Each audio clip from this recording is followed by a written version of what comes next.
शुरुआत करते हैं। और अभी तक हम लोगों ने 2-3 कॉन्सेप्ट जो डिस्कस किए कि मार्केट की क्लोजिंग पर ही पता चल जाए कि आज हमको क्या ट्रेड करना है, और उसके बाद इंट्राडे में थ्रू आउट द डे पूरे सेशन हम एक सही डायरेक्शन को चेज कर रहे हों और हमारे एग्जीक्यूशन एक सही प्राइस पे हो। तो पूरा सेटअप जो बनाया मैंने हम लोगों ने, है ना, कि मॉर्निंग की क्लोजिंग कैसी कैसी होंगी, अगले दिन की मॉर्निंग की ओपनिंग किस किस तरह की प्राइस करता है। तो हम लोगों ने सीखा क्या क्या। सुबह सुबह बाजार जब 9:15 पर खुलता है तो 4 तरीकों से 4 कॉन्सेप्ट हैं। कौन कौन से? एक, rejection from lower side. Rejection from lower side का मतलब है प्राइस खुला और खुलने के बाद पहले 5-10 मिनट में नीचे गिरकर आया और ऊपर रिकवर करके क्लोज करने गया। दूसरा, rejection from higher side, price खुला और खुलकर ऊपर गया और क्लोजिंग करने नीचे आया।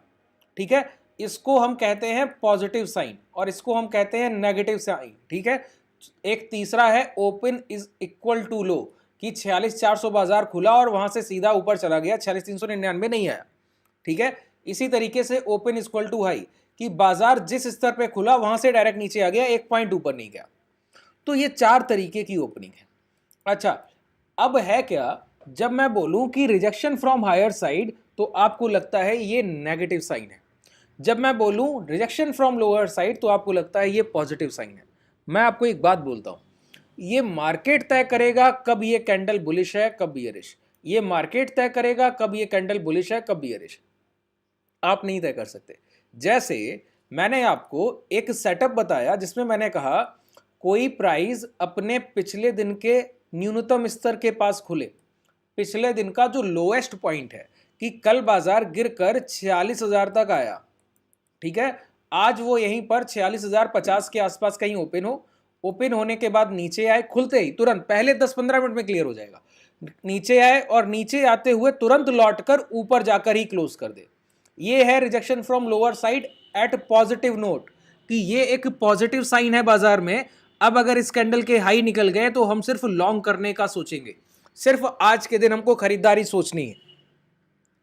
ठीक है, ये एक पॉजिटिव कैंडल है। अच्छा, अब मैं आपको दूसरा तरीका बताता हूं। इसी तरीके से ध्यान से सुनिएगा, इसी तरीके से कोई प्राइस अपने पिछले दिन के न्यूनतम स्तर के पास ओपन हो, ध्यान से सुनिए एक एक लाइन को। आप लोगों का जो डाउट है कि गैप अप और गैप डाउन होगा तब क्या होगा, बस वही समझाना है। कोई प्राइस अपने पिछले दिन के न्यूनतम स्तर के आसपास खुले और वो फिर इन्वर्टेड हैमर से खुले, ये हैमर फॉर्मेशन है, ये इन्वर्टेड हैमर फॉर्मेशन है। इन्वर्टेड हैमर फॉर्मेशन बेसिकली क्या होता है, अगर कोई प्राइस 45,500 ट्रेड कर रहा है, मॉर्निंग में 45,500 पर खुला और खुलने के बाद 45,700 तक गया, लेकिन बंद होते होते दोबारा आकर क्लोज किया 45,500, तो ये 200 पॉइंट की जो खरीदारी थी, कैंडल क्लोज होते होते 9:25 का कैंडल या 9:30 का कैंडल क्लोज होते होते प्राइस क्या करता है, पूरी खरीदारी को काटकर दोबारा वहीं आ जाता है जहां से चला था। तो ये नेगेटिव साइन मानते हैं। ठीक है, इन्वर्टेड हैमर का फॉर्मेशन। अब यही इन्वर्टेड हैमर का फॉर्मेशन हमारे लिए पॉजिटिव साइन की तरह काम करता है। कैसे काम करता है? पॉजिटिव साइन की तरह। समझिए कैसे। देखिए, मैंने बताया कि ये जो 4 तरीके की मॉर्निंग की ओपनिंग होती है ना, रिजेक्शन फ्रॉम लोअर साइड और ये हायर साइड है ना, इनको अलग अलग तरीके से ट्रेड किया जाता है। कब कैसा प्राइस कहां पर खुला, और मैं आपको बताऊं, कोई भी इंट्राडे का ट्रेडिंग सेशन ऐसा नहीं होता है। अगर 5 दिन हफ्ते में बाजार खुलता है तो 4 ट्रेडिंग सेशन इसी प्राइजेक्शन से प्राइस चलकर जाएगा। बाजार के पास कोई दूसरा तरीका नहीं है ट्रेड करने का, कोई उसके पास तरीका नहीं। तो ये 25 कॉन्सेप्ट बनते हैं, उसमें से मैं कुछ 3 से 4 कॉन्सेप्ट मैं यहां पर आपको सिखा रहा हूं। 2 मैंने सिखा दिए, ये आज मैं डिस्कस कर रहा हूं आपसे। अगर आपको पसंद आता है तो अपने लोगों के साथ शेयर कीजिए, है ना। और नीचे डिस्क्रिप्शन में टेलीग्राम का लिंक है। जो कॉन्सेप्ट आपके 2 छूट गए, अगर अभी तक नहीं देखे तो उनको जाकर देख लीजिएगा इस सेशन के बाद। इसको पहले अंत तक आपको देखना है, पूरा क्लियर होना चाहिए। तो देखिए, अब समझते हैं। भूमिका आपकी तय हो गई कि आपको क्या जानना है। ठीक है, तो समझिए, कोई प्राइस खुलता है, ओपन होता है, ठीक है, कहां पर? प्रीवियस डे के लो के पास, प्रीवियस डे के लो के पास। लेकिन ये ओपनिंग होती कैसे है, ये गौर करने वाली चीज है। एक प्राइस कल जो है 45,000 से चलकर 46,000 तक गया, 46,000, और 46,000 पर ही क्लोज कर दिया। ठीक है, अब सोचिए, जब 45,000 से 46,000 गया होगा तो गौर कीजिए क्या हुआ होगा, ध्यान कीजिए क्या हुआ होगा। हुआ क्या होगा सर, जब बाजार 45,200 पहुंचा होगा तो 45,000 के बायर सोच रहे होंगे अरे अरे पोजीशन छूट गया। जब 45,400 पहुंचा होगा तो 45,000 और 45,200 दोनों जगह के बायर एक साथ सोच रहे होंगे कि अरे अरे फिर पोजीशन छूट गया।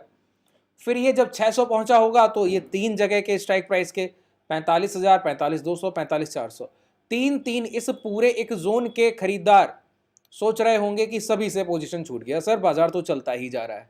उनके अंदर क्या है, उनके अंदर एक इच्छा है कि बाजार उनको एक डिप दे दे और खरीदारी का मौका दे, जो कि बाजार नहीं दे रहा है। अब ट्रेंड में वॉलेटाइल है, ऊपर की तरफ बढ़ता जा रहा है। ऐसे करते करते बाजार 46,000 पहुंच गया, वहां बंद हो गया और नीचे के सारे खरीदार इंतजार कर रह गए, निगाह पर निगाह लगाए बैठे हैं कि एक बार बाजार मुझे खरीदने का मौका दे दे। अब 46,000 वाला सोच रहा है किसी तरीके से 45,500 ही दे दे खरीदारी का मौका, एक बार 500 पॉइंट का टिप दे दे, मैं यही खरीद लूंगा, इतना नीचे मत आइए, ठीक है। लेकिन मार्केट क्या करता है सर, मार्केट अगले सेशन ओपन होता है, देखिए क्लोज किया है पिछले दिन अपने नियर अबाउट हाई के पास और खुल रहा है नीचे आकर बड़े डीप गैप डाउन से। अब देखिए 45,000 से प्राइस चलकर 46,000 गया तो जरूरी नहीं है 45,000 पर ही खुलेगा, 45,100 खुल जाए, 200 खुल जाए, 300 खुल जाए या 400, ये बड़ा गैप डाउन ही कहा जाएगा। 600-700 पॉइंट का गैप डाउन बड़ा गैप डाउन होता है, 800 पॉइंट का गैप डाउन, ठीक है। 500 पॉइंट के ऊपर के सभी गैप डाउन बहुत बड़े होते। तो देखिए होगा क्या, ये सारे खरीदार तो इस इंतजार में थे धीरे धीरे प्राइस गिरकर आएगा तब कहीं खरीदने का मौका मिलेगा, आएगा भी कि नहीं आएगा ये भी असमंजस है।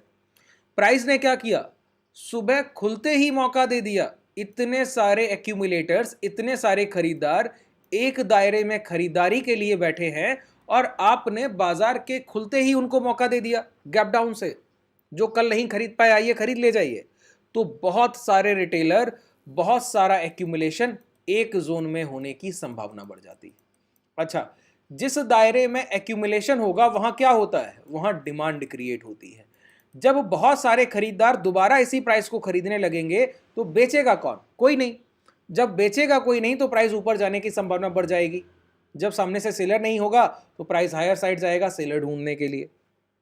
लेकिन इस प्रोसेस में एग्जीक्यूशन कैसे होगा और आइडेंटिफिकेशन कैसे होगा, कैसे पहचानेंगे कि अब ट्रेड चलकर ही जाएगा, तो ध्यान से समझिए।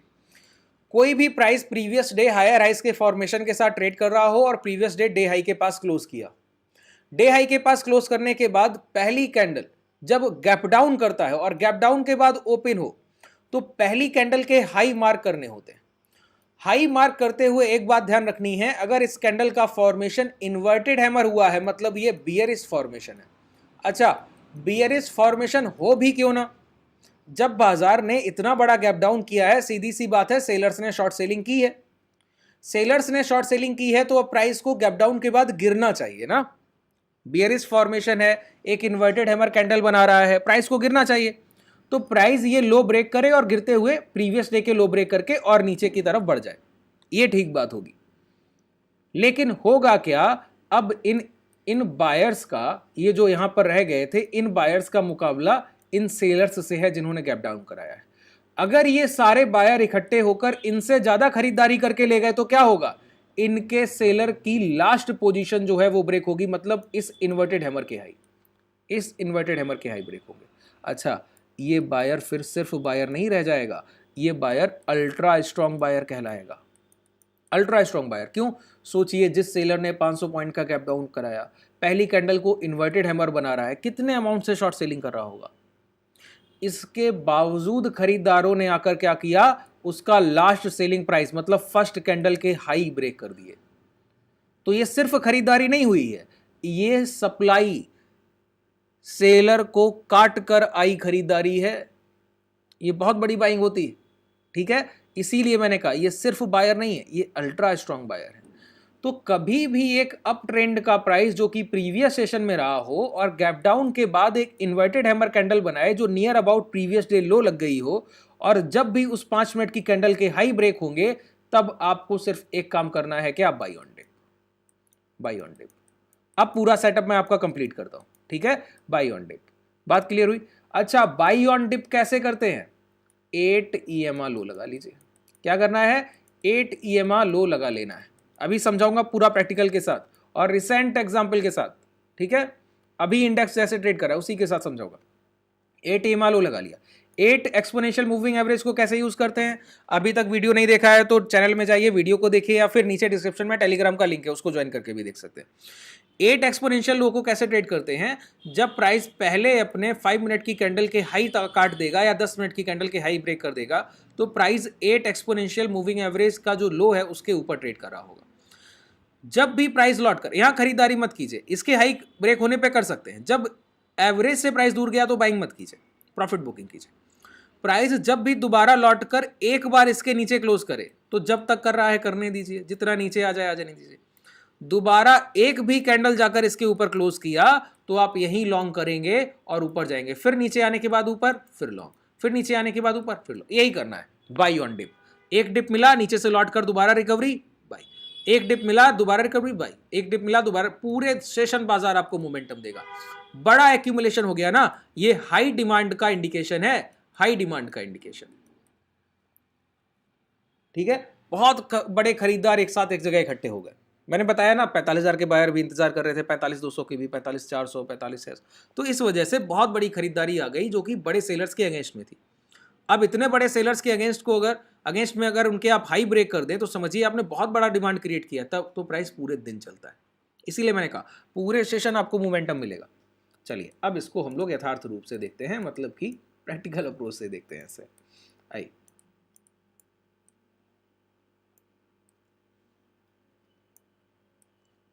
यहां पर अगर आप आए 45,400 दिखा रहा है और एडजस्टमेंट प्राइस कल का क्या था, 45,520 के आसपास था, ठीक है। ये पोस्ट मार्केट में प्राइस 100 पॉइंट गिरा, उसको रिकवर करके जो देखिए जो मार्केट में 3.15 को प्राइस होता है उसके आसपास की क्लोजिंग मिलती है। कई बार क्या होगा कि 3.5 तक प्राइस पहुंच गया और कहीं और फिर प्राइस एडजस्ट होकर 3.15 के आसपास जो प्राइस रहता है वहीं क्लोज करता है। तो 3.15 के आसपास बाद जो प्राइस चल कर जाए, गिर कर जाए, उसका कोई बहुत बड़ा मोल नहीं रह जाता है, ठीक है। तो क्लोजिंग कहां होती है, नियर अबाउट 3.15 जो भाव होता है उसके आसपास की क्लोजिंग मिलती है, ठीक है। अब देखिए प्राइस ने क्या किया, बड़ा गैप डाउन। इतनी बड़ी डिमांड के बाद आपने गैप डाउन से बायर्स को खरीदने का मौका दे दिया, ठीक है। और ये प्रीवियस डे लो रहे हैं, देख पा रहे हैं, ये प्रीवियस डे लो रहे हैं। गैप डाउन किया और गैप डाउन पर नियर बाई सपोर्ट कौन से कैंडल बना रहा है, इन्वर्टेड हैमर। यही इन्वर्टेड हैमर जब हाई के पास बनता है तो हम शॉर्ट करते हैं, और यही इन्वर्टेड हैमर जब लो के पास बनता है और इसके हाई ब्रेक हो जाते हैं तो हम लॉन्ग करते हैं। गैप डाउन हुआ, गैप डाउन के बाद मैंने क्या कहा, इसके हाई मार्क कर लीजिए, हाई मार्क किए, यहां पर प्राइस इसके ऊपर निकल गया। अब क्या यूज करना है बताइए, 8 एक्सपोनेंशियल मूविंग एवरेज को यूज करना है, भूलना नहीं, 8 एक्सपोनेंशियल मूविंग एवरेज यूज करना है। यहां पर आइए, मूविंग एवरेज को सर्च कीजिए, प्रॉपर आपको एक सेटअप दे रहा हूं सर, भूलना बिल्कुल नहीं है, जैसे बता रहा हूं वैसा यूज कीजिए। बहुत प्रॉफिटेबिलिटी मैंने देखा आप लोगों को, जो लोग यूज करते हैं, अब जो रिसेंट जो नए लोग सीख रहे हैं वो लोग तक प्रॉफिटेबल हैं इस पर, बिल्कुल जो नए लोग सीख रहे हैं। हमारे ट्रेडर्स तो बहुत समय से यूज करते आ रहे हैं। जो आपके जरिए यूट्यूब के जरिए आप लोगों जो सीख रहे हैं, मैंने देखा कल बहुत लोगों ने स्क्रीनशॉट शेयर किए, कॉल्स आए मेरे पास, कॉल किए और फिर बताया कि कैसे कैसे वो थ्रू आउट पूरे सेशन जो भी ट्रेड एंटर कर रहे हैं हर बार प्रॉफिट में जा रहा है, हर बार प्रॉफिट में जा रहा है। कारण क्या है, इसके पीछे लॉजिक है, खरीदारी का पूरा एक सेटअप है ना, बाइंग करने का पूरा प्रोसेस है, इंस्टीट्यूशन बायर और सेलर की फाइट में कौन विन कर रहा है वो समझ में आता है, वो प्राइस डायरेक्ट इंडिकेट कर दे रहा है, आपको कुछ करने की जरूरत ही नहीं पड़ रही। इस वजह से ये एक प्रॉपर सेटअप की तरह काम करता है। लो को यूज करना है, हाई को नहीं, ईएमए की जगह ईएमए को, एसएमए की जगह ईएमए को यूज करना है, ठीक है। अब देखिए मैंने क्या कहा, जितनी बार होगा क्या होगा बताइए, कि जब जब प्राइस चलकर जाए तब तब कीजिए। यहां पर हुआ, ठीक है, प्राइस नीचे आया, देखिए थोड़ा सा इसके आया ना, आने के बाद ऊपर जाके क्लोज किया, लॉन्ग कीजिए, सबसे पहले लॉन्ग कीजिए, इस स्टॉप लॉस इसके नीचे। अब आप यहां बुक करना चाहें कर सकते हैं, नहीं करना चाहें होल्ड कीजिए, स्टॉप लॉस इसके नीचे, ठीक है। अब ये प्राइस चलकर जा रहा है, यहां तक होल्ड रखें। चलिए आपने ये एंट्री नहीं ली, प्रॉपर आपको नहीं मिलता, नीचे आया, एक बार नीचे क्लोज किया, इस कैंडल में ऊपर क्लोज किया, ये स्टॉप लॉस है, ये टारगेट है आपके सामने। फिर नीचे आया, फिर ऊपर जाके क्लोज किया, ये स्टॉप लॉस है, ये टारगेट है आपके सामने, ये स्टॉप लॉस है। एसएल क्या है, स्विंग लो, जहां से प्राइस पलटा वही आपका स्टॉप लॉस है, जहां से प्राइस पलटा वही आपका स्टॉप लॉस है। प्राइस चलते जाएगा, चलते जाएगा, चलते जाएगा थ्रू आउट द, कल पूरे सेशन बाजार ने इसी कंडीशन में मोमेंटम दिया, बाकी कुछ करने की जरूरत ही नहीं रह जाती। बहुत रेयर केस होंगे कभी आपके एसएल चले जाए, बहुत रेयर केस। अब यहां पर देखिए, आप यहाँ पर आपको दिखता है ना। अब आप बोलेंगे स्टॉप लॉस जा रहा है, अरे सर स्टॉप लॉस नहीं जा रहा है, आप स्टॉप लॉस लेना नहीं समझ रहे हैं, बस इस वजह से आपको लग रहा है चल जा रहा है। स्टॉप लॉस लिया जाता है क्लोजिंग कैंडल से, कि आपने माना कि 100 रुपए पर के बाद मैं निकल जाऊंगा, तो एक कैंडल 100 रुपए के नीचे क्लोज होने दीजिए, तब एग्जिट होता है। ठीक है, यहां पर प्राइस ऊपर निकला, आपने लॉन्ग किया, स्टॉप लॉस क्या है, बिलो दैट लो, इस लो के नीचे एक कैंडल क्लोज करेगा तो आप निकल जाएंगे। देखिए यहीं से दोबारा बाइंग उठाने आ रहा है, नीचे आया, यहीं से लौट रहा है बार बार, एक कैंडल क्लोज होने दीजिए, एग्जिट कर दीजिएगा। तो ऐसे आप स्टॉप लॉस हंटिंग से बचते हैं जब आप क्लोजिंग का वेट कर रहे होते हैं, तब फिर प्राइस सेल कर जा रहा है। ठीक है, मैं मान लूं कि यहां पर आपने गलत तरीके से क्लोजिंग का वेट नहीं किया, डर से यहां पर ट्रेड को एग्जिट कर दिया, एग्जिट कर दिया ना, दोबारा फिर लौट कर प्राइस इसके ऊपर जा रहा है, अब लॉन्ग कीजिए, दोबारा से लॉन्ग कीजिए, अब इसका बेनिफिट लीजिए सर। ठीक है, दोबारा से आपको प्रॉफिट देगा। अभी एसएल हंटिंग होगी तो देखिए इस पूरे सेटअप की जो सबसे जरूरी बात है वो यही है, क्या, कि जब भी ट्रेड का एग्जीक्यूशन होगा, यहां पर एंट्री मिली, ये स्टॉप लॉस है, ये प्राइस क्या है, ये प्राइस है 45,300, और ये प्राइस क्या है 45,250। 50 पॉइंट 60 पॉइंट का स्पॉट, बैंक निफ्टी के स्पॉट में, जो कि इंडेक्स 45,000 46,000 पे ट्रेड कर रहा है, उसके 45 पॉइंट आपका एसएल एरिया है सर। और टारगेट क्या है, यहां से हाई क्या लगे हैं फिर 45,750, ये है 320 और ये है 750। तो स्टॉप लॉस एरिया बहुत छोटा होता है, टारगेट बहुत बड़ा होता है। यहां पर आपकी एंट्री हुई, ये आपका एसएल एरिया है, टारगेट क्या है, टारगेट एरिया ये मैंने पहले भी आपको बताया। ठीक है, ये मैंने आपको पहले भी बताया है कि किस तरीके से इसको काम में लेना है। बात क्लियर हुई। तो देखिए ट्रेंड का आइडेंटिफिकेशन मॉर्निंग में हो गया, कैसे पता चला कि एक चलता हुआ प्राइस अगर डीप गैप डाउन कर दे और पहली कैंडल इन्वर्टेड हैमर बने और उसके हाई ब्रेक हो जाए, तो हमको 8 EMA लो लगा लेना है, और जितनी बार प्राइस 8 EMA लो के नीचे से लौट कर ऊपर आएगा, लो के नीचे से लौट कर आएगा, बस आपको लॉन्ग करते रहना है। ठीक है, इतना आसान मैंने आपके लिए इस बाजार को कर दिया। देखिए बैक टेस्टिंग, फिर बोलता हूं, ये जो बैक टेस्टिंग है ये कुछ नहीं होता है, ये आप अगर अपने मन की तसल्ली चाहते हैं तो जाइए पूछे पूरे बाजार को, बैंक निफ्टी के इंडेक्सेस को बैक टेस्ट कराइए। प्रोग्रेस तब आएगा जब लाइव मार्केट में जाकर आप ट्रेड करेंगे, अपना ट्रेड वहां पर लगाएंगे, एग्जीक्यूट करेंगे और यहां पर ट्रेड करने की कोशिश करेंगे, तब लाइव मार्केट की टेस्टिंग होती है, बैक टेस्टिंग कुछ नहीं होता सर। ठीक है, चलिए आज के लिए पर्याप्त है, कोई डाउट रह गया हो कमेंट सेक्शन में बताइएगा। ठीक है, वीडियो पसंद आया हो तो लाइक कीजिए और लोगों के साथ शेयर कीजिए सर। चलिए, और अगर आप हमसे जुड़ना चाहते हैं तो टेलीग्राम की लिंक डिस्क्रिप्शन में आपको मिल जाएगा, कॉन्टैक्ट डिटेल आपको डिस्क्रिप्शन में मिल जाएगी। आज के लिए पर्याप्त है, शुभ रात्रि, धन्यवाद।